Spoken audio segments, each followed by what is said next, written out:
Hello everyone, welcome and welcome back to study to inspire. I hope आपकी preparation अच्छी चल रही होगी।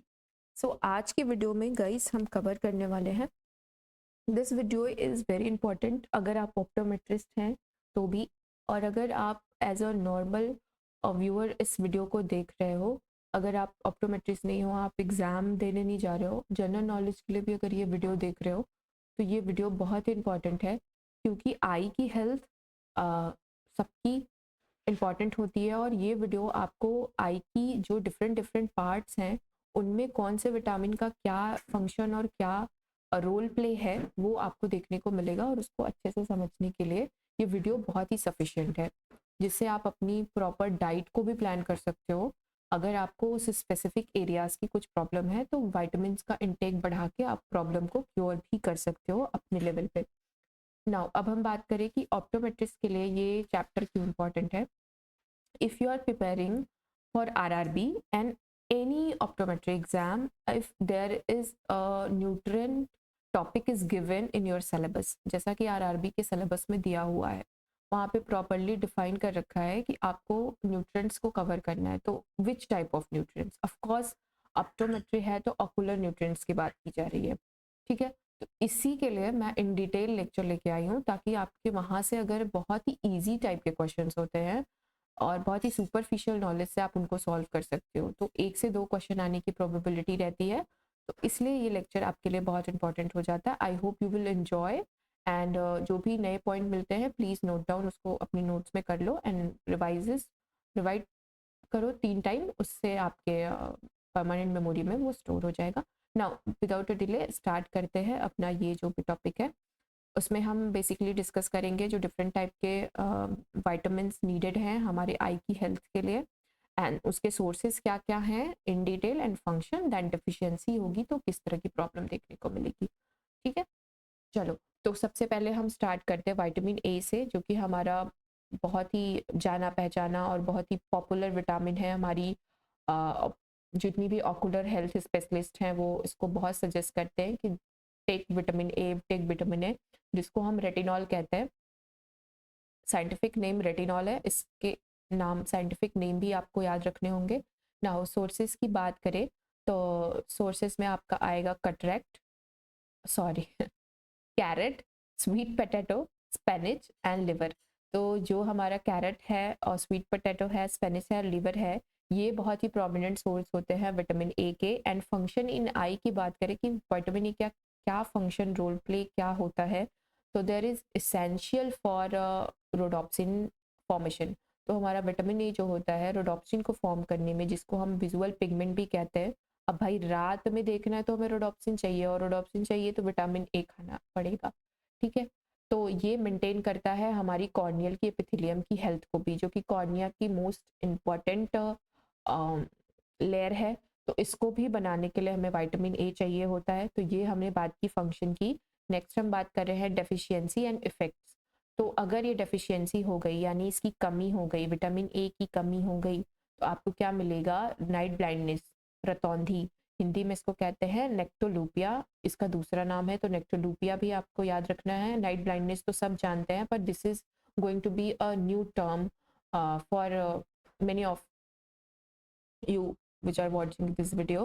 तो इसको प्लीज़ नोट डाउन कर लीजिएगा। एंजियोप्थैल्मिया की बात करें तो दैट इज ड्राई आई जिसको कहते हैं। तो विटामिन ए अगर डेफिशिएंट है तो हमें नाइट ब्लाइंडनेस, जीरोप्थैल्मिया और बेटर स्पॉट्स देखने को मिलेंगे, ठीक है। अब बात करते हैं second vitamin, that is very important, vitamin C. तो ये सिर्फ आई के लिए नहीं, ओवरऑल हमारी जो हेल्थ होती है उनके लिए उसके लिए इम्पॉर्टेंट होता है। और इसका साइंटिफिक नेम क्या है? Ascorbic acid. स्कॉर्बिक एसिड नाम याद रखेंगे। सोर्स क्या है? सोर्स बात करें तो सोर्स है सिट्रस फ्रूट, बेरीज जितनी भी हैं, ब्लूबेरी, ब्लैकबेरी, वॉटएवर, जितनी भी बेरीज हो गई, एंड ब्रोकली, और तीनों जो हैं वो बहुत इंपॉर्टेंट सोर्स है विटामिन सी के। तो विटामिन सी होता क्या है? तो सबसे पहले विटामिन सी होता है फंक्शन इन आई। क्या होगा विटामिन सी का? विटामिन सी क्या है? एक तरह का एंटीऑक्सीडेंट है, बहुत ही स्ट्रॉन्ग एंटीऑक्सीडेंट है।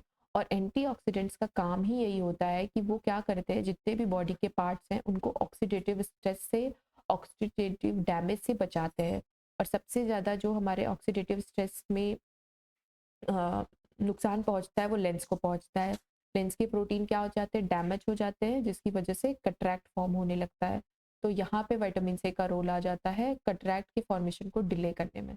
डिफिशियंसी क्या होगी, यही होगी कि अगर डेफिशिएंट हो गया तो इंक्रीज हो जाएगा रिस्क कटरैक्ट का, and poor wound healing in cornea भी देखने को मिलेगी। I hope it's clear. Now let's move on the third vitamin, that is vitamin E, जिसको हम टोकोफेरॉल कहते हैं। सोर्स की बात किया जाए तो नट्स, जितने भी तरह के नट्स हैं, सीड्स हैं एंड स्पिनच हैं, ये सब क्या है, ये एक प्रोमिनेंट सोर्स है विटामिन ई का, यानी टोकोफेरॉल का। अब फंक्शन आई में क्या होगा, ये एक तरह का लिपिड एंटीऑक्सीडेंट है। ये भी आप याद रखेंगे कि विटामिन ए क्या है, एक लिपिड एंटीऑक्सीडेंट है। इसका फंक्शन क्या है, फंक्शन है प्रोटेक्ट करना सेल्स को, मेम्ब्रेन्स को in the retina and lens. तो जो भी हमारी रेटिना में सेल्स हैं, मेम्ब्रेन्स हैं, लेंस हैं, उनके क्या करते हैं, फंक्शन को प्रोटेक्ट करके रखना होता है। डेफिशिएंसी एंड इफेक्ट की बात करें तो contribute to the age related macular degeneration. ये क्या कंट्रीब्यूट करता है, age related macular degeneration AMD में कंट्रीब्यूट करता है। Oxidative stress damage to photoreceptor, जितने भी हमारे फोटो रिसेप्टर हैं, whether it is rod and cones, उनके ऑक्सीडेटिव डैमेज से हमें प्रोटेक्ट करता है विटामिन ई। ठीक है, अब आगे बात करते हैं जिंक की। तो जिंक क्या है, एक तरह का मिनरल है। ठीक है, ये विटामिन नहीं है, मिनरल है, लेकिन इसका क्या रोल है हमारे आई में, तो आप बात करोगे इसकी, तो इसका सबसे पहले सोर्स तो जान लेते हैं। पहले सोर्स है पंपकिन सीड्स एंड जितने भी तरह के लेग्यूम्स हैं, दालें हैं वो, एंड मीट। ये क्या है, बहुत ही अच्छा सोर्स माना जाता है जिंक का। तो जिंक का फंक्शन क्या है, फंक्शन इन आई होता है need for the vitamin A metabolism. तो जो हमारा विटामिन ए है उसको हमारी बॉडी में मेटाबोलाइज करने के लिए, यानी हमारे बॉडी में सिस्टम में काम में लाने के लिए हमें जिंक चाहिए। अगर वो नहीं है तो हम विटामिन ए कितना भी खा लें, वो हमारी बॉडी में मेटाबोलाइज नहीं होगा और वो बॉडी से बाहर चला जाएगा। तो कंपोनेंट है, क्योंकि oxidant, antioxidant enzymes like superoxide dismutase, तो इनकी तरह काम करता है। ये ऑक्सीडेंट एंजाइम की कंपोनेंट की तरह काम करता है जिंक, इसीलिए जिंक हमें ज़रूरी है विटामिन ए के मेटाबॉलिज्म में। डेफिशिएंसी इफेक्ट की बात करें तो नाइट ब्लाइंडनेस हमें रात में देखने को मिलेगी, क्योंकि विटामिन ए डेफिशिएंट हो जा रहा है। इंक्रीज करेगा susceptibility to oxidative stress in retina. तो जितने भी ऑक्सीडेटिव स्ट्रेस हो सकते हैं रेटिना में, उनको अगर डेफिशिएंट है तो उनको इंक्रीज कर देगा। तो ये हमने बात की जिंक की। अब हम बात करते हैं that is again very important, very very important, omega 3 fatty acid, जिसको हम ईपीए एंड डीएचए, ये दोनों नाम से भी जानते हैं, ओमेगा 3 फैटी एसिड। सोर्स की बात करोगे तो सोर्स आपको मिलेगा फिश ऑयल, बहुत ही ज़्यादा, बहुत ही प्रोमिनेंट अमाउंट में इसमें ओमेगा 3 फैटी एसिड मिलता है। इस अगर फिश ऑयल कोई कंटेंट कर रहा है तो फिर उसको किसी और चीज़ की ज़रूरत नहीं पड़ती है सेकेंडरी सोर्स की for omega 3 fatty acid. Again अगर हम वेजिटेबल्स सॉरी वेजिटेरियंस के लिए बात करें तो that is flax seeds and walnuts, these are the most two prominent source of omega 3 fatty acids. अब ये क्या है, फंक्शन इन आई, इनमें क्या करेगा, ये मेंटेन करेगा फोटो रिसेप्टर मेम्ब्रेन फ्लूडिटी को, यानी जितने भी हमारे फोटो रिसेप्टर की मेम्ब्रेन्स हैं, यानी रॉड एंड कोड्स की मेम्ब्रेन्स हैं, उनकी फ्लूडिटी को क्या करेगा, मेंटेन करके रखेगा। ठीक है जी। अब हम बात करते हैं क्या करेगा, रिड्यूस कर देगा ड्राई आई इन्फ्लामेशन। इसीलिए जो ड्राई आई के पेशेंट होते हैं उनको आप ये रिकमेंड करोगे ओमेगा 3 फैटी एसिड, जिससे उनकी ड्राई आई की प्रॉब्लम कंट्रोल हो सकती है कुछ हद तक। ठीक है, तो एज अ सप्लीमेंट यूज़ किया जाता है ऐसे पेशेंट्स में। डिफिशियंसी इफेक्ट में आपको क्या मिलेगा, ड्राई आई सिंड्रोम देखने को मिलेगा एंड रेटिनल डीजनरेशन। रेटिना की जो लेयर है वो डीजनरेट होती है, specially in pre mature baby. अगर प्री मैच्योर बेबी है, अगर उसमें ये प्रॉब्लम है, विटामिन ओमेगा 3 फैटी एसिड की कमी रही है, तो आपको प्री मैच्योर रेटिनोपैथी देखने को मिल सकती है। ठीक है, तो ड्राई आई और प्री मैच्योर रेटिनोपैथी मिलेगी ओमेगा 3 फैटी एसिड की डिफिशियंसी से। अब बात करते हैं 6 number, that is lutein, lutein and xanthine, जिसको हम केराटिनॉइड्स भी कहते हैं। तो केराटिनॉइड्स का क्या रोल है, क्या सोर्सेज है, इनकी बात करें तो सोर्स आपको मिलेगा Kallis, Spanish, corn and eggs. ये जो है हमारे जो लेंटिन और जैंथिन और ल्यूटिन्स के प्रोमिनेंट सोर्स हैं। फंक्शन की बात कर जाए तो अकुमुलेशन होगा मैकुलर, जो मैकुलर लूटिया है, येलो पिगमेंट है, उसको अकुमुलेट करने में। उसका एक बड़ा स्पेसिफिक रोल होता है। क्या रोल होता है, फिल्टर करता है ब्लू लाइट को एंड प्रोटेक्ट करता है रेटिना को। तो जितनी भी ब्लू लाइट्स आ रही हैं, ठीक है, वेदर वो मोबाइल से आ रही हो या फिर सन से आ रही हो, कहीं से भी ब्लू लाइट आ रही है, तो ब्लू लाइट क्या करती है, हमारी रेटिना को हार्म करती है। तो वो हमारे जो मैकुला लूटिया है, येलो पिगमेंट, वो सारी ब्लू लाइट को फिल्टर आउट कर देता है, जिससे हमारी रेटिना क्या करती है, प्रोटेक्शन। देखो यूनिवर्स कितना ज़्यादा उनको पता है कि हम आगे जाके बहुत ज़्यादा मोबाइल का और बहुत ही एलईडी लाइट्स का और इन सब का यूज़ करने वाले हैं, जिससे ब्लू लाइट निकलेगी और हमारी आई को हार्म करेगी। तो उन्होंने ऑलरेडी ये फंक्शनिंग हमारी आई में बना रखी है मैकुला लूटिया को देके। तो यूनिवर्स और जो भी क्रिएशन है, जो भी नेचर है, वो हमसे 10 कदम आगे होती है। ठीक है, तो चलिए, इसको अगर आपको प्रोटेक्ट रखना है, हमारी रेटिना को ब्लू लाइट को फिल्टर करते रहना है, तो मैकुला लूटिया आपका स्ट्रांग होना चाहिए, वहाँ येलो पिगमेंट अच्छे अमाउंट में होना चाहिए, जिसको मेंटेन करने के लिए हमें क्या लेना पड़ेगा, ल्यूटिन और जैंथिन यानी कैरोटिनॉइड्स लेने पड़ेंगे। और अगर इसकी डेफिशिएंसी होती है, जो कि आजकल होती जा रही है, क्योंकि हम ब्लू लाइट्स के एक्सपोजर में बहुत ज़्यादा है, नेचर में भी नेचुरली भी ब्लू लाइट प्रेजेंट है, एंड हम आर्टिफिशियली भी बहुत ज़्यादा यूज़ कर रहे हैं। दैट्स वाई हमें एज रिलेटेड मैकुलर डिजनरेशन की प्रॉब्लम बहुत ज़्यादा देखने को मिल रही है। तो प्रोमिनेंटली जो है ये इंक्रीज करेगा अगर डेफिशिएंट हो गया कोई पेशेंट। तो अगर AMD का पेशेंट है, तो उसे आप इसकी कैरोटिनॉइड्स अगर सप्लीमेंट में देते हो, तो आपको बहुत अच्छे लेवल पे सुधार देखने को मिलेगा उनकी प्रॉब्लम में। नाउ विटामिन डी बहुत ही इंपॉर्टेंट, विटामिन डी जो हमारा है वो ओवरऑल हेल्थ के लिए और आई की हेल्थ के लिए भी इंपॉर्टेंट होता है। ओवरऑल हेल्थ के लिए तो हम सुनते आ रहे हैं कि विटामिन डी इंपॉर्टेंट है, विटामिन डी इंपॉर्टेंट है, पर जो हमारी आई है उसके लिए कैसे इंपॉर्टेंट है ये देखते हैं। तो सोर्सेज क्या हो, नेचुरल सोर्स सनलाइट है। दूसरा जो आर्टिफिशियल सोर्स है वो फोर्टिफाइड फूड्स है। फोर्टिफाइड फूड्स क्या होते हैं, जिनमें हम इम्प्लांट करते हैं विटामिन डी को एज अ सोर्स। जैसे इस तरह की कुछ बनाई जाती हैं, राइस की ब्रांड हो गई या फिर कुछ इस तरह के प्रोडक्ट बनाए जाते हैं जिनमें फोर्टिफाइड तरीके से विटामिन A D को इंट्रोड्यूस किया जाता है, ताकि जितने भी लोग हैं जो सन का एक्सपोजर नहीं ले पाते हैं ड्यू टू नॉलेज नहीं है या फिर किसी वजह से, तो उनको हम फोर्टिफाइड तरीके से यानी आर्टिफिशियल तरीके से विटामिन डी प्रोवाइड कर सके। तो ऐसे फूड को लेने से भी हमें मिल जाएगा। एंड फंक्शन इन आई की बात करें तो मॉड्यूलेटेड इम्यून रिस्पॉन्स, अगर हमारा इम्यून रिस्पॉन्स प्रॉपर नहीं है तो हमें बहुत तरह के इन्फ्लेमेशन हो सकते हैं। तो हमारे इम्यून को अच्छे तरीके से परफॉर्म करने के लिए, मॉड्यूलेट करने के लिए विटामिन डी एक अच्छा सोर्स है। Now prevents inflammation and corneal retinal tissue, तो हमारे जितने भी इन्फ्लेमेशन है कॉर्निया के, रेटिना के, उनको प्रिवेंट करने में विटामिन डी हेल्प करता है। डेफिशिएंसी में आपको क्या मिलेगा, increase dry eye, again dry eye की प्रॉब्लम देखने को मिलेगी, and risk in auto immune I diseases. तो जितने भी ऑटो इम्यून आई डिजीजेस हैं वो प्रोमिनेंटली बढ़ जाएंगे अगर विटामिन डी की डिफिशियंसी है।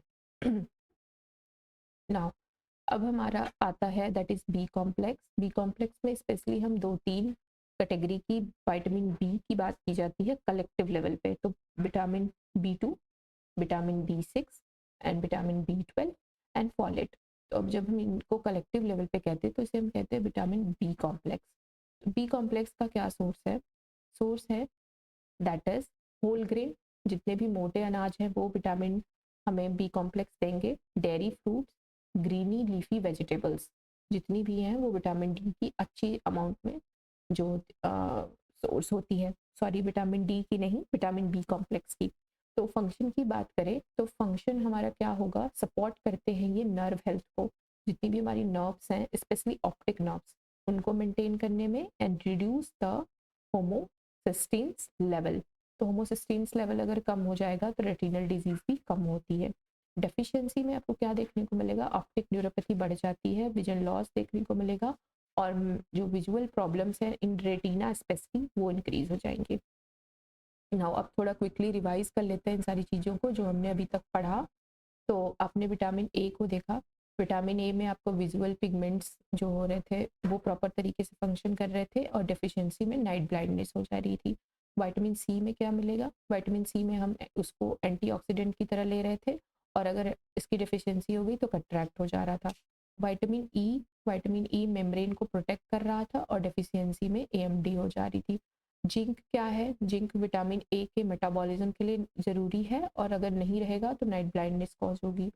Omega 3 fatty acid retinal membrane को मेंटेन करेगा, नहीं रहेगा तो ड्राई आई होगी। ल्यूटीन एंड जेंथिन क्या करेंगे, मैकुलर प्रोटेक्शन करेंगे, मैकुला को प्रोटेक्ट करके रखेंगे, नहीं होगा तो एज रिलेटेड मैकुलर डिजनरेशन देखने को मिलेगा। नाउ अब विटामिन डी की बात करें तो विटामिन डी क्या करेगा, एंटी इन्फ्लेमेटरी सब्सटेंस है, इसके होने से इन्फ्लेमेशन कम होगा, अगर नहीं रहता है डेफिशिएंसी है तो ड्राई आई हो जाएगी।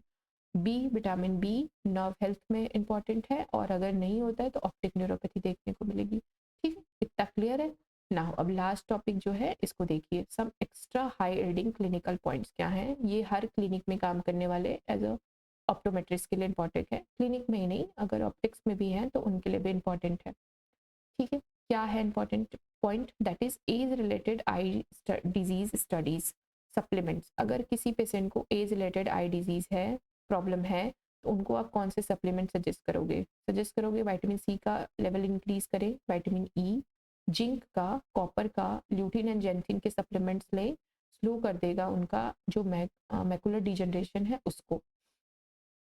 अगर वो पहले से अवेयर होकर लेते हैं तो उनका मैकुलर डिजनरेशन प्रोसेस बहुत ही स्लो हो जाएगा। Now retinoscopy of prematurity prevent कर सकते हैं link with the DHA supplement. तो अगर प्रीमेच्योर बेबी है उसमें अगर रेटिनोपैथी है तो डीएचए सप्लीमेंट बहुत अच्छे होते हैं। ठीक है, अब बात करते हैं डायबिटिक रेटिनोपैथी के पेशेंट को, तो high need for the antioxidant vitamin C D दे, और विटामिन बी कॉम्प्लेक्स अगर हम देते हैं, विटामिन बी देते हैं, तो डायबिटिक रेटिनोपैथी में हमें बहुत अच्छी कॉम्प्लिकेशंस में बहुत अच्छा रिड्यूस देखने को मिलेगा। ठीक है गाइस, तो ये लेक्चर बहुत ही इंपॉर्टेंट, बहुत ही छोटा और बहुत ही डाइजेस्टेबल रहा होगा। आई होप आपको अच्छे से सारी चीज़ें समझ में आई होंगी। तो प्लीज़ लाइक एंड सब्सक्राइब कर दीजिएगा, and thank you so much and all the best for your preparation. Keep working hard, keep studying. Thank you.